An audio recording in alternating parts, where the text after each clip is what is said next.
Well, welcome to another edition of Inclusion Talks, and it's great to have this podcast with us every single week, talking all things all ability sport. My name is Dan Lonergan, and it's great to have my co-host Cindy McDougall with me once again. It's her show. She drives the program. She organised the guests. We're also here, of course, for our sponsor, and great to have them on board, Aussie Home Loans. They deal with anyone in Australia. They've got clients in every state and capital. They do Zoom as well, and their areas of expertise, including first home buyers, equipment loans, car loans, personal loans, any sort of loans. Welcome, Cindy. Great to have you with us once again, and you've got a magnificent guest with us this week. Yeah, it's great to be back, Dan. So we're getting some incredible sports minds on the program, and I'm really thrilled that today we welcome Liz Gosper, head coach of IST, longtime supporter and builder of inclusive sports opportunities. Liz's pedigree is impressive. A Virtus World Intellectual Disability Organisation head international coach, multiple world national medal winning coach, an incredible masters athlete herself, and a receiver of many accolades and awards for her incredible commitment to inclusion in sport. Today, we will learn more about her backstory, her future goals, some hopes and wishes for all athletes, and our inclusive sport plans and dreams going into the future. Hopefully, we'll also get to chat about her squad and their upcoming events. I've known Liz for about 10 years, Dan, starting with School Sports Nationals and then as part of the ASVIC Para Squad. And we've watched so many incredible young athletes go from truly grassroots to the highest of international glory and everything in between. So welcome, Liz. Thank you very much. Thanks for having me, Cindy. Thank you for being on. So can you tell us a little bit about how you began your journey in inclusive sport? I think it'd be a great place to start. Okay, so I'm showing my age here, but back in the 1976, I finished school and I went straight into a phys ed, Bachelor of Education, and we had to specialise in those days. And it was called phys ed for the handicapped, and I specialised in that area. And then I went on to do a fifth year at uni part-time because I was teaching special education. And we had to specialise again. I actually specialised in the area of deaf or hearing impaired, as we call it now. So that was my education. Then I went on to teaching in a mainstream school, which was a shock to me. I was in the northern suburbs, which at the time I'd never even visited. And I taught prep to 11. There was no year 12 at this school, PE, and I got one lesson off a week. So it was pretty tough in those days. Not a lot of one time for period playing. a week off. And I think in the first term, I lost 7 kilograms. So that was I'll never forget that experience. But it was a good experience. And, there was a lot of diversity at that school. But yeah, I just kept going. And I started having children in my early 20s. So it was sort of start, stop. Next thing, I ended up, because I'd done hearing impaired, I could sign English. That's what we learned in those days. Now it's Auslan primarily, but I got a job at my local school where my 2 daughters were attending, and I was the sign interpreter for a boy in the school. It was very sporty. Then anyway, over the years and the decades, sort of start, stop, had another child, and ended up really where it all began, this sports inclusion, was at Ashwood Special School that you'll know, one of the 83, I think, special schools in Victoria. And I went into that school. How have you seen it grow and develop in that time, Liz, starting from those really, really early times of, I guess, where sport maybe wasn't such a priority for kids with a disability to now where there really is a great, incredible strength and push for, true inclusion for all children with a disability? What sort of growth have you seen? And I guess what's been the best thing that you've seen out of that? Well, I think that when I started Ashwood School, we were doing the school sporting Victoria competitions, and my own children had gone through that system and had made state teams and so forth. And they were also competitive skiers and had a lot of opportunities to, ski for their country and so forth and swim for their state. And I wanted the kids at Ashwood School to have that same opportunity. And so I think it was 2010 I started there. And I asked the principal at the time if instead of being a phys ed teacher, could I be a fitness teacher? Because you'd see them return after they'd finished year 12, where they'd been doing in year 12 like 8 sport periods a week. Our school was really had a big focus on sport. But then when they left school, there was nothing. There was nothing to keep competing in. There was football and basketball, but SSB is about, as you know, track and field, cross country and swimming. I wanted to keep that going. And I was also, an age group triathlete. So I put it to the principal, could I work as a triathlon coach, like a fitness coach? And she was like, okay. So I think that was the opportunity. But when we started, Ashwood School got really good quickly because the other schools, there were odd school doing it around the country. But as you know, like Ashwood started to dominate because we were actually training. And then we had to look at opportunities when they left school. So, but your question was, how has it changed? I think at the start, we only had Special Olympics to go to post-school, and which we started doing that. But then as things developed, I found that there's the Virtus pathway and for example, in athletics, they could keep running and doing state championships if they joined a club. So there wasn't really a club, and we're talking here intellectual impairment.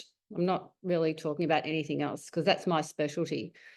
And it's just, anyway, we joined a club and things developed and opportunities came our way slowly, but it has been an absolute explosion over the last 10 years. When we were begging and screaming for inclusion, now it's raining down on us, and which is a good thing.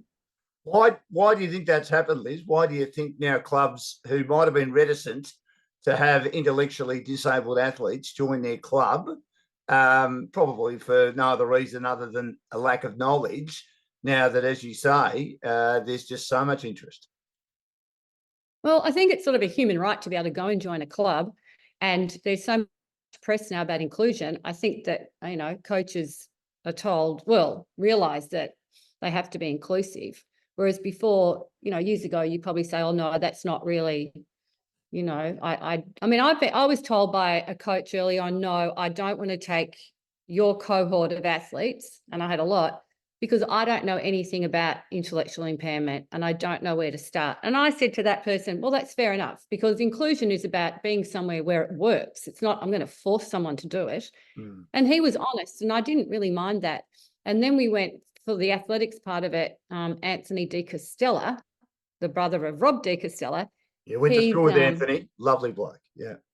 Oh, well, we're involved with Anthony. So I went to Anthony and said, if I come along and I bring a couple of athletes, would you be willing to include? And he said, well, yes, you come with them and I'm a runner, and you help me understand what to do.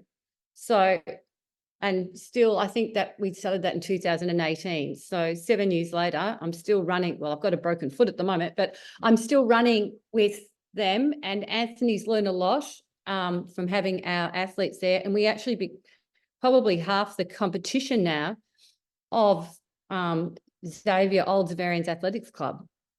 So it's, but I think you can't just drop people, like 30 kids with an intellectual impairment, at a local club and say, see you later, because that inclusion won't work.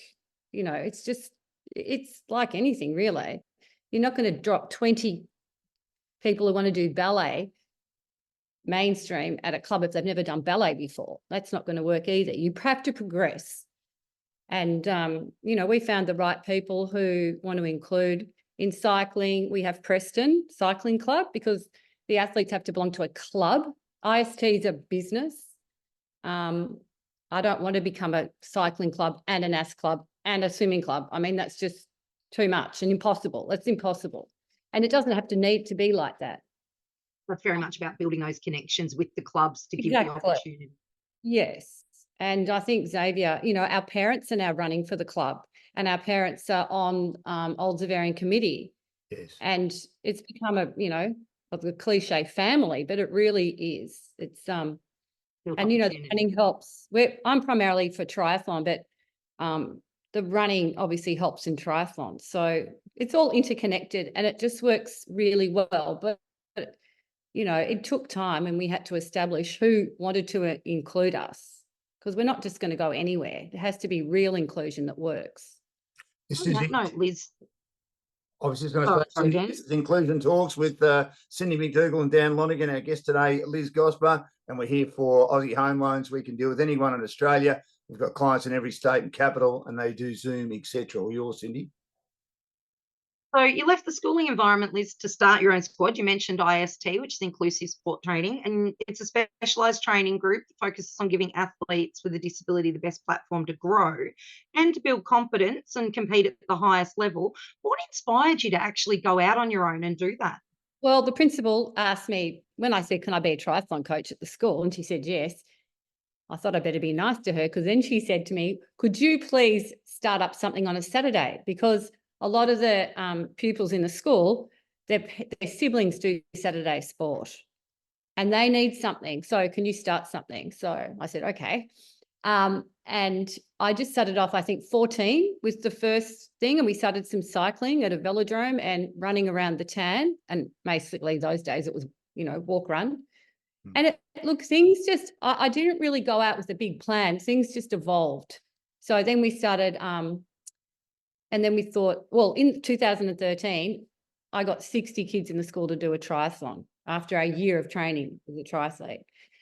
So we built up connections in the triathlon world, which I already was familiar with. So it wasn't really difficult for me, because I knew a lot of people, because I've been doing them for 25 years at that stage.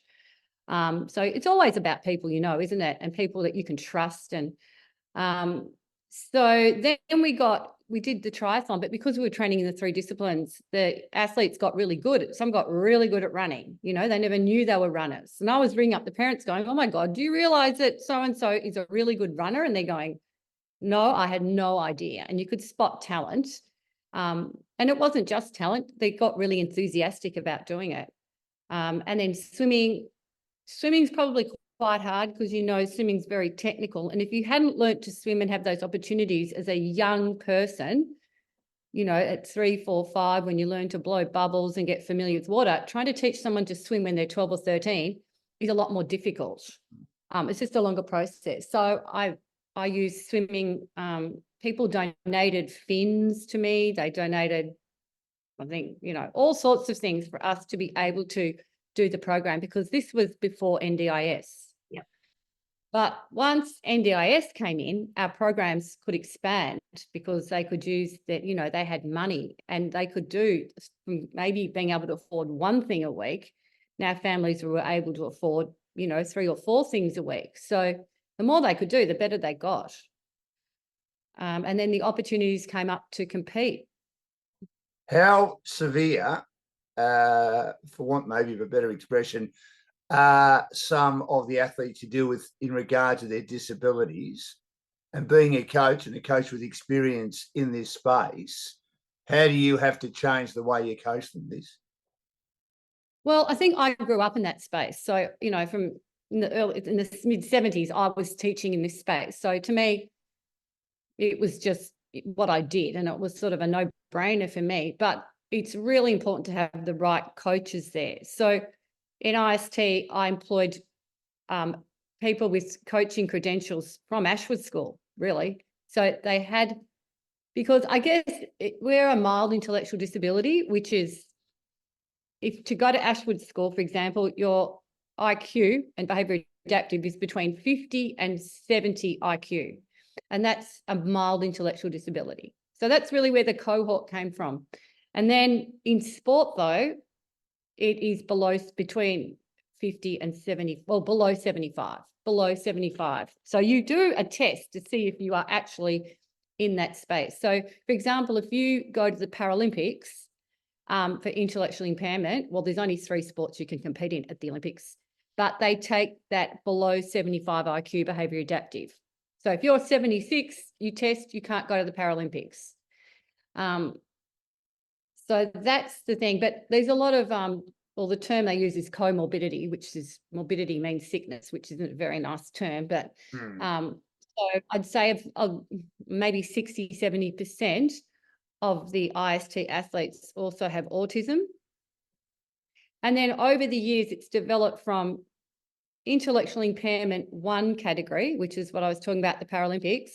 There's also now in the Virtus space, which not many people have heard about, except Cindy. Virtus is a competition, a worldwide competition for people with intellectual impairment, which is the highest level. So if you go, everyone's heard of Special Olympics, that's more participation level. You don't actually need to be classified. You just need a letter from your doctor to say you've got some type of disability. But Special Olympics isn't the Paralympics, but the Paralympics comes through the Virtus pathway. Anyway, a bit complicated, but Virtus has added II1, which is what I'm talking about, II2, which is for Down syndrome and comorbidity, and then recently II3, which is for what we call high functioning autism. So you've got an IQ above 75, but you've got an autism diagnosis. So now IST's developed, I've got a lot of students who have that II3 category, which is, you know, it's great. It's more inclusive and they can go on to represent Australia at Virtus competitions if they want to. And the II3 is starting to expand as well. We've got Swimming Australia have come on board and they actually have a classification for that, which is called S19, which 3 of my children have followed through on that pathway through School Sports Victoria, and that's starting to expand nationally. And then hopefully the groundwork's being laid for that classification to be introduced into track and field and other I guess, sporting pathways. So it's really good to see that it's growing and that it's giving more children, you know, that to some people may look like they don't have a disability, but do have an extreme level of, I guess, understanding to be able to understand the technicalities of sport. So it is incredibly hard for them to engage in the way that a normal or neurotypical child would engage in sport. So by having that extra, definitely what I personally call the Down syndrome, but the II2 and the II3, it broadens that acceptability and I guess inclusion for more children with a disability to be able to engage in the benefits that the sport gives. So really, really great to see that that's growing, to be honest. It's something that I've personally been pretty passionate about, and I know Liz has too, to try and give those people that just don't have an opportunity to have the experience of maybe a higher level or you know, just to, I guess, be understood in sport, a chance to grow. So that's really great. Do you Yes, think it's amazing. 10 years ago, they didn't have that. So that's been a huge progression. Do you think Liz will ever get to the stage where very high functioning sufferers of autism or people on the spectrum, even higher than what you've been talking about, will get an opportunity to perform at Special Olympics, that they will just be able to find a criteria for any person on the spectrum, no matter how minor, for want again of a better expression, not knowing the terms like you guys do, that they'll be able to compete at Special Olympics, no matter what the disability might be? Special Olympics is more participation. So anyone can go there with a doctor's certificate. It's not a classification. You don't do an actual test. But the Paralympics, yes, they've got their sights on adding an II3 category, but as we know, it's very, you know, the Paralympics it's great. And I think most people think if you're a good para athlete, you're the best, you'll make it to the Paralympics. But it's not like that, because there's only 3 sports in the Paralympics for intellectual impairment. And then, for example, if you take track and field there's only 2 field events and there's only 2 running events for II1. And that's 400 metres and 1,500 metres. So it's inclusive. It sounds like it's inclusive, but unless you're a 400 metre and a 1,500 metre runner, and then when you even get to I'll just take the example of 1,500 metre women's, in IST, we've got the two best 1,500 metre runners in Australia. The IPC, International Paralympic Committee, time to go to the Paralympics is 5:15, 5 minutes 15. And any country with a 5:15 or under could take their athlete. But in Australia, at the Paralympics, we only take our medal chances. So Australia, for example, the 5:15 time, is the B qualifier's been reduced to a 4:49. And then they're only, so they make it, it's really hard. It's all based on money. So even though you might be the best of the best and you've qualified through IPC, you're still not guaranteed to go by any means, because there's only so many slots for Australia to send people. So it's all, it can become very, very frustrating. But if we look at the one level down of competition, which is Virtus, there's I think there's 14 different sports, and they have the global games, which is probably like the Paralympics of intellectual impairment. Every 4 years, they have Oceania games in between. Cindy's daughter's done that several times. And they have swimming, cycling and athletics. And then there's world championships in other sports. So there are opportunities, but the Paralympics is very limited. Could you see, Liz, down the track, and Liz Gosper is our guest on our program today, Inclusion Talks, for our sponsor, Aussie Home Loans, who deal with anyone in Australia. They've got clients in every state and capital. They do Zoom as well, and they've got over 25 lenders on the panel.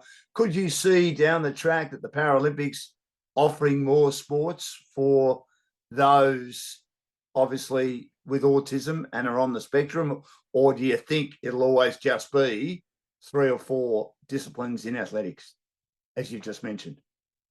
Oh, well, I mean, we'd like more. And then there's Robin Smith, who's the CEO of Sports Inclusion Australia, and she's also on the IPC, and she's always out there advocating for more change and more inclusion. So, but one thing that personally, I mean, my passion is triathlon first, and World Triathlon, which is the governing body and part of the IPC, they've just recently created a World Commission for Intellectual Impairment. And we'd love to so World Triathlon has para, but it doesn't have intellectual impairment. It only has 6 or 7 categories, I think, and they're all physical. So intellectual impairment is not included in para triathlon. However, we've got a new commission, it's been going for about 2 years now, to try and work towards this, which is amazing. And I'm the Oceania representative on that committee. And we've just had a breakthrough. So the World Triathlon Multisport Championships are being held in August in Townsville, Australia. And it's just been passed by the executive board that the II athletes will be recognised with medals at that competition. So it's still not part of World Triathlon, but it's the first step of recognition. And then if we can build that and we can show World Triathlon that our kids are able and won't get in the way and all these things that we've had to prove, then, we're stepping towards World Triathlon and hopefully para-triathlon one day, and then hopefully Paralympics. That's definitely something that I think is really important. It's been part of our journey over the time, Liz, is where you've seen them put in the kids and, especially through my involvement with Little Ass, you saw them include them, but they weren't actually regarded as the same level as able-bodied. So while they might offer them events, they didn't medal. So they were, again, going, well, how come the able-bodied kids are getting medals and we're getting a ribbon or we're getting a certificate? So that's incredible that they're actually going to be, albeit a little bit exhibition-wise, that they'll actually get recognised with medals and have that recognition of the effort and the time and the commitment that they're putting in to actually get to that level. That's huge. Yeah, so they had to qualify in the mainstream. They had to qualify in mainstream ages over the last year. So we did all that, and we were just going to go and compete as mainstream athletes. Even though all the paras were there, we couldn't do the para part. So my point to World Triathlon was, well, we've already shown that we can compete in age groups. One girl came second in the Australian 20 to 24 championships, and she's got an intellectual impairment. And that's sort of really? Because I think they have a preconceived idea of what someone with an intellectual impairment is. Exactly. But ours have a hidden intellectual impairment because, as you mentioned before, that they don't look different. No. So people just don't even realise that they have an intellectual impairment until you maybe chat for a while and you realise that they might.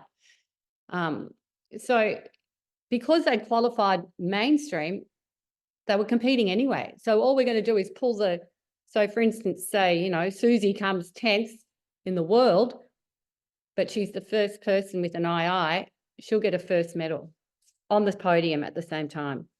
So we can actually showcase to the world what these amazing athletes can do and not use people's preconceived ideas of what they can't do. So I'm really looking forward to showing the technical officials and, everybody their prowess. It's a great way to, just put everything on display.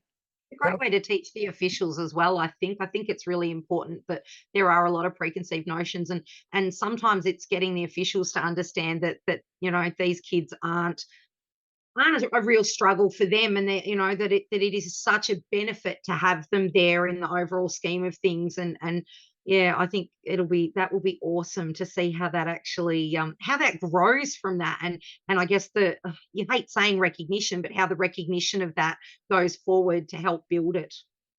Exactly. How frustrating has it been over the years, Liz, to get more recognition for people with intellectual disabilities to be able to perform their sport at the required level? You've been involved in it a long, long time now. It looks like you'll continue to do it for a long, long time. I mean, it just must be frustrating that there've been a lot of barriers that have been in the way for you. I think that the newer sports like triathlon, it's much easier. It's just a different scene. Over summer, there's a series called the 2 Times You, and we went and asked if we could have an II category in that race. We race alongside them and we get medals and we get the same recognition. And they just went, yes, yes, yes, yes, yes. Like that was easy. That hasn't been frustrating. I find that the newer sports, I find some of the older, more established sports, you've got the Lisa Waitman saga at the moment about the marathon. I mean, I think some sports just aren't as inclusive. Maybe a little bit jaded. We've got, for example, I'll tell you, like at the Athletics Australia, if you go to the national competition, so you've gone through the state and you've got the right requirements to go to the nationals, if you, you turn up to the 1,500 metres open race, and as I said, we've got the 2 best girls in Australia running, with IPC qualifying times, but if there's not more than 3 people in the race, they won't even give them a medal. So that's just archaic, because if you did triathlon and you're racing 60 to 64 women and there might only be 2 people there, they wouldn't say, well, I'm sorry, you didn't bring a third friend along to do it. You can't have the medal. It just doesn't happen in other sports. It's very strange and it's very disappointing and it's very disheartening. So that's really frustrating, very frustrating. They don't do that in cycling. They just, I see why some sports have these rules, and it's not the athlete's fault that they haven't got a couple more friends to run that event. And there's actually been things at nationals, as Liz would be aware, where they've had 3 or 4 on the start list and 2 have pulled out. So the actual event starts with only 2 and it becomes a non-medaling event. So they've known at the start and they would have medals ready for it, but because they drop under that 3, it then becomes non-medaling, especially for kids with an intellectual disability. That can be incredibly disheartening and can make it, and it's the same for the parents, and because you do put in a lot of effort to take your kids and it is a lot of money, and you go in with a hope that you can give them some recognition of the effort that they've put in, and all of the amazing strength and commitment, and then it's like, sorry, it's just your bad luck, there isn't 3 in the event. And, imagine if, I was racing and I turned up and there were 5 people in the event, and I knew that from the start list, and I've paid, as Cindy said, I've paid, $200 to do the race. I've travelled there. I've done the race like everybody else. And then they go, well, sorry, Liz, you don't get the medal because, Julianne and Sophie was sick that day, even though I'd say, for example, won it. Like, it's how can you do that to anybody, let alone a kid with an intellectual impairment? And that is my major frustration. Yeah, I've had tears, we've had breakdowns, I mean, it's unfair. I think I'd cry if they did that to me. It's just unfair on the parents. The parents have had enough knockbacks in their life to be knocked back again. Like, you can't have a medal because there aren't 3 in it. It doesn't make any difference if there's 1, 2 or 3 in it. Like, it's just, so You're that very is, qualified. so Cindy and I would say that is the extremely frustrating, archaic rule that they have. So that's Make it frustrating. nice to be seen changed. And I think that with other sports too, because I've got like so many, 90% of the triathletes in the country and the cyclists, that they come to me and say, what would work for your athletes? How can we make this inclusive? How can we make this a happy space? What do you need? And I can go to triathlon, well, we need, like, for example, in the National Triathlon Championships at Wollongong a couple of months ago, we had one II3 category. Well, that person got the medal. Like, they didn't say, like athletics, well, sorry, you didn't bring 2 friends along, you can't have it. That sort of thing is just ridiculous. And it's not conducive to building inclusion. No, people don't, I don't, and then athletics has that multi-class system where you might be racing in the 100 meters with one person with intellectual impairment, short stature, and so forth. Like, say you might have 6 different disabilities, and then there's a multi-class scoring table. So when the athletes first start doing it, like every mainstream race, if you cross the line first, you think you've come first, right? You're a kid, you've come first. But our athletes can be told you've crossed the line first, but you actually come last. Why? Because they use a world ranking system. And I mean, I could explain it to you, but it's very disheartening. So it takes the kids and the parents a couple of years to get used to this. Because they're big on not doing individual classification races because they don't believe there is enough uptake, I guess, of multi-class in Australia. So they say that there aren't enough to run a classification-specific race, which to some extent they're probably right, but it's incredibly frustrating, not just for the parents, but definitely for the kids involved, to actually, when they're already intellectually impaired, so learning is hard for them, to then have to explain to them that, there's a percentage, and because you're running against all different people, you might come first, but, just because you came first, you might come 7th, or you might come 8th, or you might even come, 9th or 10th. And it's something that is incredibly frustrating for the athletes themselves to learn and understand from an intellectual disability, and definitely from an ASD standpoint as well, that you can put in everything you've got and be exceptionally good at what you do, but there is just no T20 against T20 or a T11 against T11. It's everyone all in together, and it's however the computer spits out that result at the end is how it plays out on the medal podium. This is our and episode. the tables aren't fair anyway. So it's, they're not perfect. They're not perfect. It's the system that they use, and we're stuck with it. And it's very frustrating. So, because I have a lot of say in triathlon, because it's a new sport and they trust me, like when we're at the 2xU events, we give a medal to the first II1 athlete, and then a medal to the first II3 athlete, and then a medal to the first II2 athlete, all at the same time. And all it costs the organisers is probably $3 but it's a truly medal. Inclusive. And it's truly inclusive, and we all just jump up the podium at the same time. So there are ways that, you can solve this. And I think it would be more inclusive if they stop this multi-class table system, because I actually know some schools that won't do it because of that, because they say it's just too disheartening. Too hard. And they won't do it. And they won't. And if you actually look at who competes in school sports Victoria and things, the numbers are still very low, because there's a lot of kids out there with a disability, and it's still very, very low. But I think if there was more opportunities to succeed, they would build it up. But someone has to look at people who are involved in it, not just make rules from behind the table when they don't have a kid with a disability or they've got no idea. This is our Inclusion Talks podcast. Great pleasure to have Cindy McDougall with me as my co-host. My name's Dan Lonergan, and Liz Gosper, leading administrator when it comes to all-ability sport, especially when it comes to her favourite sport in triathletes, in triathlons, I should say. And she's got a lot of athletes with intellectual disabilities heavily involved in this sport. Liz, why triathlons? Why did you get involved in a sport like that? I wouldn't have thought it'd be the easiest sport in the world to get involved in, particularly straight away. Well, personally, I got involved. I mean, I grew up as a swimmer and, I was running a bit and, always loved my bike growing up, I guess. I just started doing them myself and just loved the sport. And it was a new sport. And also we used to have a company, and we sponsored triathlons as well. So we're involved in lots of different areas of it. And I love the club atmosphere. I think being in a club is just so fantastic.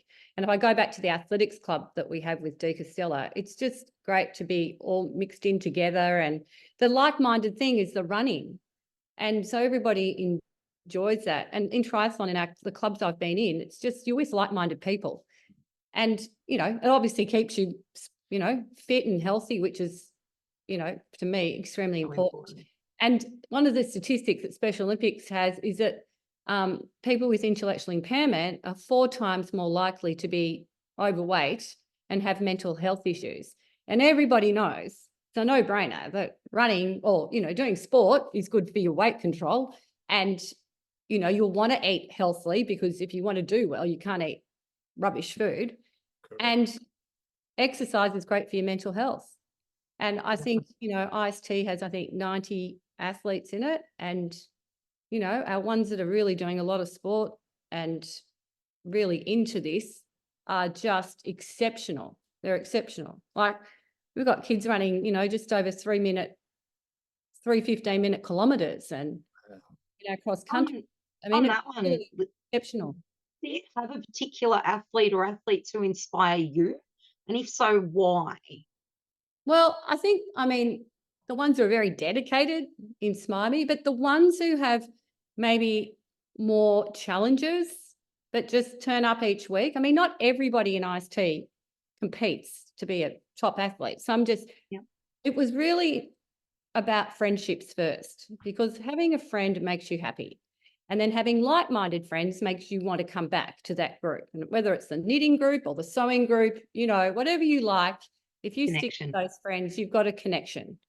And so IST, when the athletes were leaving school, as I said, I wanted them to have something to do after school.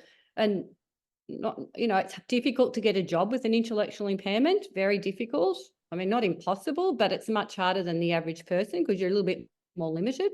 I hope that doesn't sound awful, but it's just... it's the truth. The truth. So if you know that you can connect every week with your friends and the parents are happy because they're doing something healthy, not sitting there with the iPads, they're out of bed early in the morning, we're going to have fun. For example, every second Thursday night we go out for dinner. Every Friday we go out for breakfast. If you're in that group, it's social. That's what's really important about sport, I think. And so the person who inspired me, so when I'm in a run and I'm finding it really hard or a competition, I always think of a couple of the athletes who might have cerebral palsy and an intellectual disability. Or we've got an athlete with an amputee, and I think, oh my God, Liz, toughen up. Imagine how hard it is if you had all these extra comorbidity things. They're the ones that inspire me the most, to really try really hard, and athletes that are consistent. And, we do teach good behaviour because I am a teacher, so I'm a bit bossy. And, good behaviour is really important, being nice to everybody. We have a lot of awards, and it's not just... great life skills. Yes. And it's not just for the best kids. It's not all about competition. It's just about being a nice person and a good friend. And they are, they're all so nice to each other. And it gives the parents connection too, because a lot of them don't have their license, so the parents are still driving them, or maybe a carer comes, and the parents build a connection with like-minded parents who might be, experiencing the same types of, issues. It can be really isolating being the parent of an additional needs child. So it's that's an awesome thing. And I think that's something that a lot of, I guess, our listeners wouldn't realise, is that it's not just about giving the opportunity for the intellectually disabled or for the child with a disability. It is that connection overall, and it is the connections that you can build on the peripheral. There might be a parent that because their child is high needs, that they don't engage with other people because they're embarrassed or they find it hard, or it's a struggle for them to get out the door. And I think that's the great thing about sport and having the opportunities in sport, is that it builds an opportunity for so much more than just competing. It is that friendship, it is that connection, it's the chance to, I guess, go outside that little bubble that can be quite hard when you've got children with additional needs. Exactly. And like even our dinners that we have, I've had parents say, oh my gosh, we actually, not everybody, but one or two have said to me, we actually didn't take our kids out to dinner because, we didn't know if Johnny was going to have a bit of a meltdown or something was going to happen. But now we feel safe going out with a big group. And none of the parents here are going to judge us if Johnny does have a meltdown or he doesn't want to eat his calamari. Everyone's going to get it and you're going to support me. And, it can be quite emotional.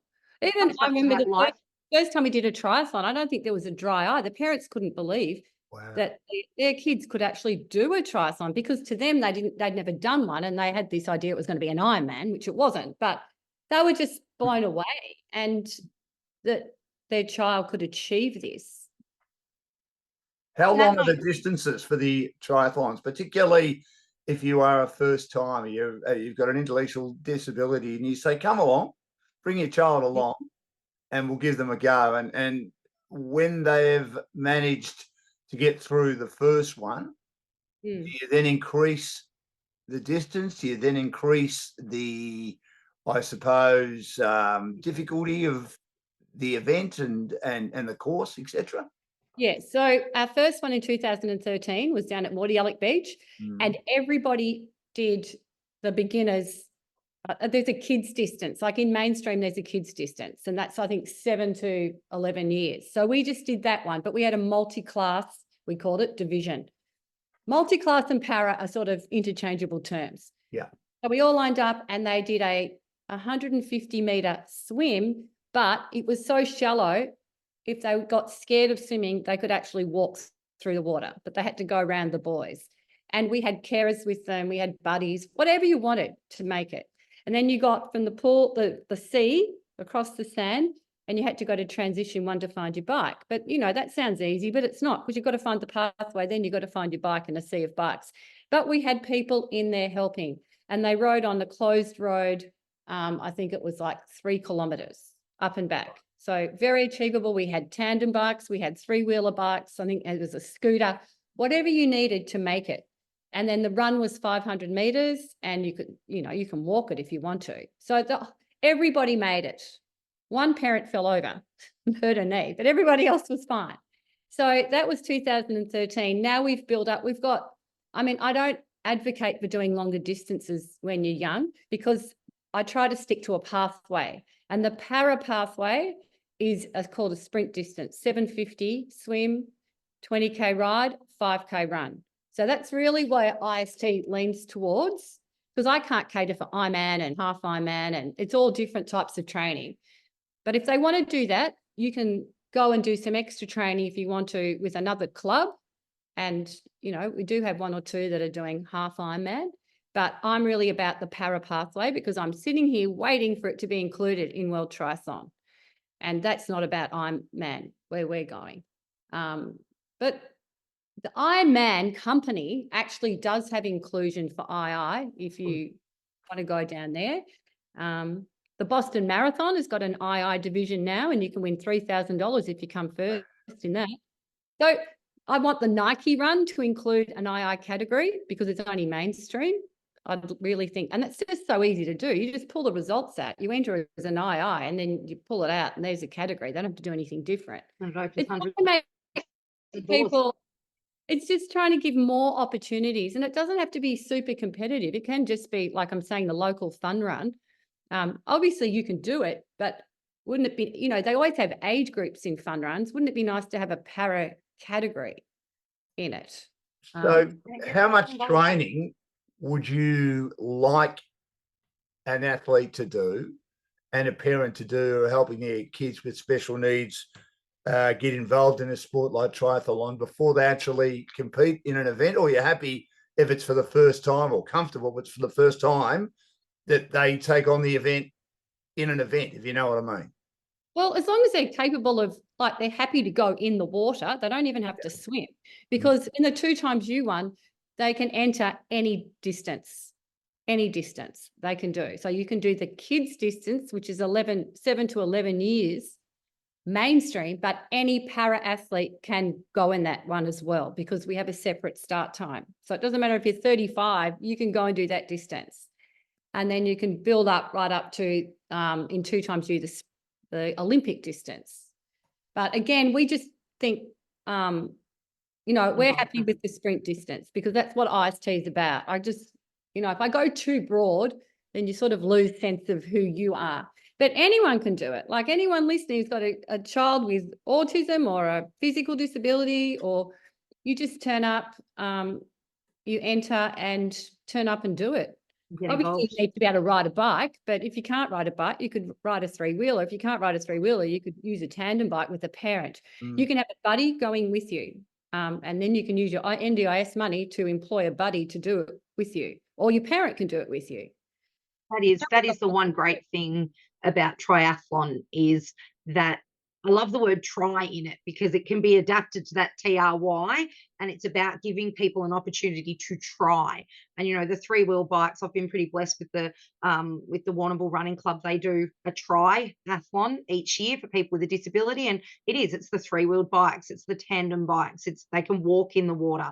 And actually seeing that for the first time, it was incredible, because you realize that it really did give people an opportunity to just get in there and connect and give it a go. So it wasn't about having that base of fitness. It wasn't about, getting and having done a heap of training. It was about, okay, just come and get in there, and we're going to appreciate what you're trying to do, and the commitment that you're putting in to do that. So I think that's probably a brilliant thing that triathlon has, that maybe a lot of the other sports don't offer. So I'd love to see that grow. On your athletes, Liz, what events have you got coming up in the future? What's on the radar for some of your athletes? Well, it's cross-country running season. So, they're training hard for that through the schools, or through our club if they've left school. Some parents are even doing it. So we've got that coming up. And then through the School Sports Victoria, that's all happening now. Most are probably up to regionals. And then we've got states, and then we'll have nationals. We've also got the World Triathlon, as I said, coming up in Townsville. So I think we've got 8 II athletes who'll be involved in that, which is really exciting. I was going to compete as an age grouper, but I broke my foot 8 weeks ago, and that won't be happening now, but I'm still going to be part of it all. I don't think there's any Virtus competition for our athletes until hopefully next year. I think there's Athletics Worlds coming up, if some of the athletes want to try for that. And Virtus Athletics isn't like the eyepiece the Paralympics. There's all distances and all field events in that. So whereas I said Paralympics is restricted to 400-metre running, 1,500-metre running, shot put and long jump, Virtus track and field next year will be all events. So that's much. Dan, for you, that was where Katie won the world championship in the high jump, and that's where, when we had Kate on in the previous episode, she explained about how she loves triple jump, but there is no pathway. So Virtus is what gives her the opportunity, and other kids with a disability that maybe don't fit that Paralympic pathway, it gives them the opportunity to engage in a sport that they either enjoy more, understand more, or are just more capable of being able to succeed at. Am I speaking out of turn here, ladies? Is Athletics Australia rigid in its thinking? Oh, well, not in all of it, but there certainly are, as we discussed, for example, the medals. That's probably what the parents, if you ask any parent who has kids para, they'd all say that just is not fair and equal, that rule. It's just not. Like it's just ridiculous. AA's come a long way in 10 years. I think they're definitely more willing to listen to outside input, but I do still think there is a long way to go, and there's definitely some structures and I guess selection policies which the Lisa Waitman stuff's brought in, and look, that happens in para as well, and I've got some experience on that front as well, that some of the selection policies leave a lot to be desired, but I do think they are trying to make that better, and that they're definitely getting more people involved in the organisation at a higher level that have an understanding of the actual sport. So instead of just putting people in from a business perspective that they're great at the business, they are looking at the whole picture and trying to engage people who actually understand what it's like to be an athlete or have been an athlete, to help grow that in a better way. And look, I guess we all, hindsight's a great thing, and you only learn about the things that have gone wrong by them going wrong. And I think that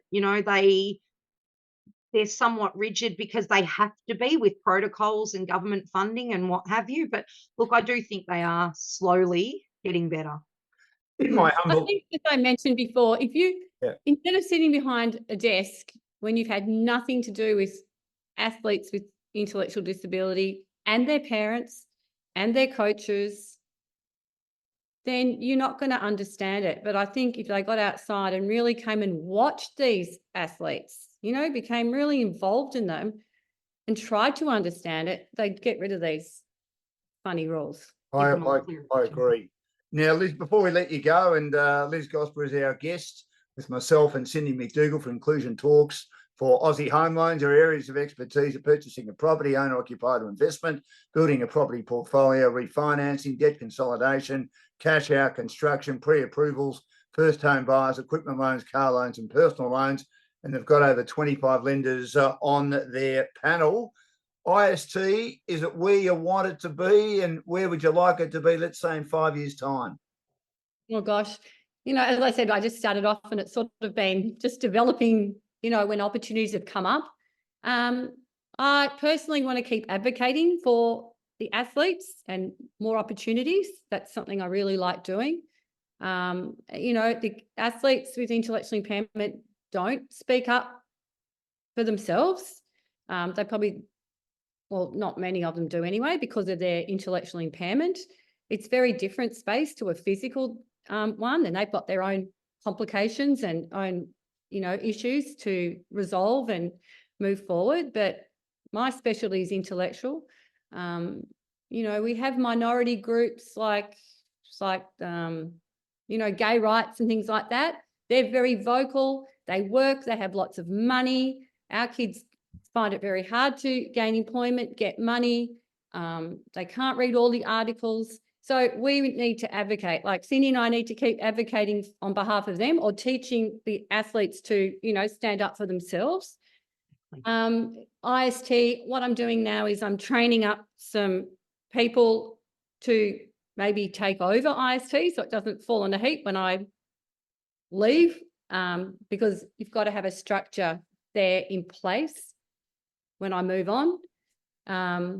Luckily, my partner's 14 years younger than me and he's very involved. So, should keep going for quite a while. I'd like to see changes in governance of sport to enable more opportunities for the athletes. We don't have any funding. I'm a business, so I can't get non-for-profit funding.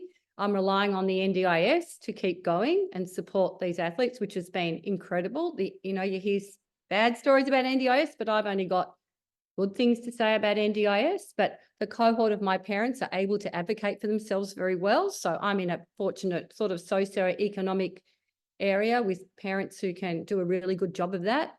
That's probably a little bit unfair, the NDIS, depending on who you are and where you are. But that's been a really good thing for IST. And yeah, just more opportunities, watch the athletes improve and stay in the group to be happy, to have your like-minded friends, to stay fit, be strong, and have, like when the parents move on and these athletes are like 50 years old, they will now have the skills to know how to do a triathlon, go and enter a triathlon, do a fun run. They'll have all these skills that they've built up through IST and their other extra training. So, just happy, sporty kids. For what it's worth, I see you as a hero. I certainly see Cindy as a hero for the work you've done in this area. Do you see yourself as a hero at all this? No, not a hero. No, I've just been really, I can just see myself as being really lucky to be in the right place at the right time, through the education I had and the opportunities I had growing up and my own children had growing up. I just wanted that for other people. So, and I love what I do. I love triathlons. I mean, it's an easy job for me because I'm not doing something I hate. I'm doing something that I created out of the love of the sport. And, I've met amazing people along the way. I think the kids are the heroes, not me. And they trust me, which is probably the nicest thing, is that the parents and the athletes have put trust in me. And I find that just, quite overwhelming, really, because I'm not that great. I've just sort of created something that's, hit the mark. Well, what do you prefer, the run, swim, or the bike leg in the triathlon? Me personally, look, honestly, I really like all three. I've probably got a better background in swimming, so I'm not afraid of the swim. Like if it's big and choppy, and bring it on, because I like that. I grew up swimming in those conditions, so I like that. I know I'm going to swim well.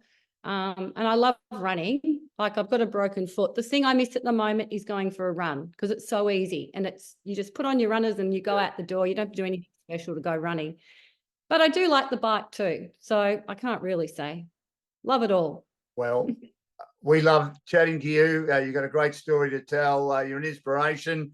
You've done a wonderful job at IST. May it continue for many more years. Good luck with the broken foot, mending quickly. And we thank you for joining us today on Inclusion Talks for Aussie Home Loans, who deal with anyone in Australia. They've got clients in every state and capital city. They do Zoom as well, and their areas of expertise include purchasing a property, owner-occupied investment, building a property portfolio, refinancing, debt consolidation, cash out, everything, construction, pre-approvals, first home buyers, equipment loans, car loans, personal loans, and we've got over 25 lenders on our panel. Thank you too, Cindy, for organising a great guest. I'll keep putting pressure on you. We've got to try and better Liz next week. Good luck, because she's an absolute beauty. And thanks for joining us on Inclusion Talks. We'll catch you next week. Thank you Thanks both so much, Dan. opportunity. Thanks so much, Liz. Thank you. See you. That was brilliant. Well done, ladies. Oh, thanks so much. That was awesome. It was It's great. lovely to chat about something that you love, and it's always easy, isn't it? It is. Well, Yep. Oh, look, I'm just hoping by doing these we can get the understanding and a bit more awareness out there and get some more kids involved. It's and I think a lot of people don't understand that it's easy. They think it's too hard. And I think especially at organisational level, they think it's too hard. And, by getting all the stories out there, hopefully we can maybe at least convince one person that it's not and give it a go. Yeah, I think that a lot of parents are very traumatised by having a kid with a disability, as in they've tried this and that didn't work. They've asked for that and they got a knockback. And it's just a series of knockbacks. But if you can go somewhere where you're not going to be knocked back no matter what you do, and that has to be in a very inclusive space with everything in place, then, it's easier. And, some people move on from IST and might go and join a mainstream club, which is fine by me. Yep. I kind of like them for their own good, to have the connection still in IST, because that's where all their like-minded friends are. Yep. It's hard to leave your space, isn't it? It is. But, people can do whatever they like. Hey, on another note, we did mention it a little bit. It's a disgrace, this Lisa Waitman thing. If you've qualified, I mean, I know Jess really was. She's a lovely girl, but and Lisa's lovely too. But if you've qualified with a better time, you get in. I mean, this is what I don't understand AA. Well, that's what it's so set in your space, Liz, but then they're willing to sort of change the rules in able-bodied sport like the marathon. Well, they need to do the US model, where they have one race and that's it. And that's the race and that's that. And it's like swimming. That's what swimming's doing now. Do you want to have a laugh about Oceania's next week? Mm-hmm. Yeah, go on. So Caitlin's event, the long jump. There's Katie, there's Kaylin, there's Vanessa Lowe, and there's Sarah Walsh. So Vanessa Lowe and Sarah Walsh are Paralympians. Caleb's international. Yep. And all 4 of them have been named as the Australian long jump contingency. Summer Giddings got named in the 100 for the Australian team, but they actually allowed a loophole that they could also enter as an individual for Oceanians. So Summer has entered the long jump. Now, quietly and privately, we call her the medal chaser. She will beat Sarah, she will beat Vanessa, she will beat Kaylin and Caitlin, and she will win gold because she knows in her classification she only has to jump a certain amount and her percentage will be higher than the lot of them. So Athletics Australia will have all 4 of their official Australian team beaten by an official Australian team member not in that event who is just listed as an invite. Why? Because they didn't tighten their selection criteria. We got it tightened a few years ago. 84 years ago, got knocked out of Oceanias by Summer because Summer had won nationals. And even though Summer didn't have a Paralympic pathway and Caitlin did, and it was Paralympic year, she was 25 centimetres off and wanted to try and get it. And they put Summer in instead of Caitlin because the selection criteria was the winner at nationals got the spot. So Caitlin was offered it and then got told she had to turn it down or she'd never be put on another team again because they'd stuffed up the selection criteria and Summer had been brought to their attention that she'd won it, so she was the rightful person to go. She did. Caitlin got knocked out and we got it changed so it was only pathway, but they haven't closed the other loophole that they can enter as an individual and go and do it anyway. See, if I was media manager of Athletics Australia and I applied for a couple of jobs there, they've not made any comment over the Lisa Waitman and Jess Stenson fiasco because maybe the CEO is riding roughshod over the media manager. I would say to the CEO, this is an unmitigated disaster.